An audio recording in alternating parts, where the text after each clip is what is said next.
So let's talk about church and state. Should they be partners or should they be kept completely separate? I mean, it's a huge question, one that has literally shaped nations. And today, we're going to look at two very different answers. Yeah, it really all boils down to that one thing. Should faith and law be kept apart? The first path we're going to go down answers that with a big, loud yes. All right, so let's dive into that first model. It's an idea that's all about building a metaphorical wall. And in the US, this isn't just a nice idea, it's the law. The whole point is to create this two-way barrier, right? The government can't set up a national religion, and on the flip side, religion can't call the shots on national law. It's really designed to protect both sides, to make sure one doesn't end up corrupting the other. But here's a fun fact. Where did this whole wall idea even come from? You might think it's right there in the Constitution, but nope. It actually comes from way back, from a minister in the 17th century named Roger Williams. And his big fear was that the wilderness of politics would totally corrupt the church. And this is so important to get. For Williams, this wall wasn't about weakening religion at all. It was the opposite. It was meant to protect it. He believes that for people to have true soul freedom, the freedom to believe whatever you want, faith had to be totally shielded from the power of the government. Okay, so you have this philosophical idea from the 1600s. How in the world did that become the actual law of the land in the United States? Well, it all comes down to two key parts of the First Amendment. Think of them like two pillars holding the whole thing up. First, you've got the Establishment Clause. That basically says the government can't create an official national church. Easy enough. Then you've got the Free Exercise Clause, which says the government can't stop you from practicing your religion. So, one keeps the government out of the church's business, and the other keeps the government out of your personal beliefs. And believe me, this has huge real-world consequences. It means our laws have to have a non-religious purpose. The government has to try really hard not to get tangled up with religious groups. And most importantly for you and me, our personal faith is protected. That's the whole separation model in a nutshell. But like we said at the start, building a wall is only one answer. What happens when you decide not to? What if you choose to integrate instead? Let's go down that path now. Yeah, instead of building a wall to keep them apart, some societies did the exact opposite. They chose to weave the threads of church and state together into a single fabric. So what does that actually look like? I mean, how does a government even work when it's officially tied to a church? To figure that out, we need to look at a real-world example. And for that, we're heading to the island of Jersey.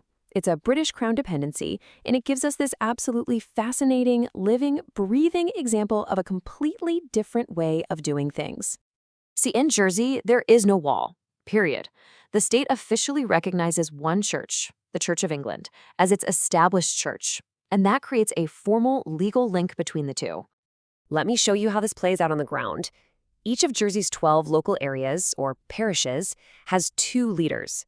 You've got the constable, who handles all the civil stuff, roads, local police, and then you have the rector, who's a Church of England priest. They're basically co-governing the same community. And get this, it's not just for show. When they have these local government meetings, the parish assemblies, the rector actually runs the meeting when the topic has to do with the church. Power is literally physically shared right there in the room. And that local priest, the rector, is just one link in a much bigger chain. They report up to the Dean of Jersey, who reports to a bishop over in England, who ultimately answers to the Archbishop of Canterbury. So you have this clear line of authority that connects a tiny local parish all the way up to the top of the national church. And here's maybe the most direct link of all. The island's top church official, that Dean of Jersey we just mentioned, they have a seat in the parliament. Now, they can't vote, but they have a voice. The church's role in making laws is literally baked into the system. Okay. But here's where the story gets really interesting. This whole historical setup exists today in a modern, diverse world. And that brings us to this number, 3%. What could that possibly mean? Well, that 3% is the number of religious people on the island who are not Christian. So you've got this government that's officially linked to one specific church, but the actual population it governs is becoming more and more diverse. And that right there is the central tension of this whole integrated model in the 21st century. You have an old, historical structure bumping up against a modern, multicultural reality. So there you have it. Two completely different systems, both trying to figure out the exact same thing, the relationship between belief and power. On one side, you've got the American wall, which is all about protecting both sides by keeping them separate. And on the other, you have the Jersey woven fabric, a historical system where the threads of civil and religious life are deliberately woven together. And at the end of the day, it's not about which one is right or wrong. They're just two totally different answers to the same fundamental question, and each one was shaped by its own unique history, its own culture. Which kind of leaves us with one last thing to think about. Whether a society chooses to build a wall or weave a fabric, how does that one choice ripple out and shape everything else? Its laws, its culture, its entire identity. It's a pretty good question to ask about any country, really, including your own.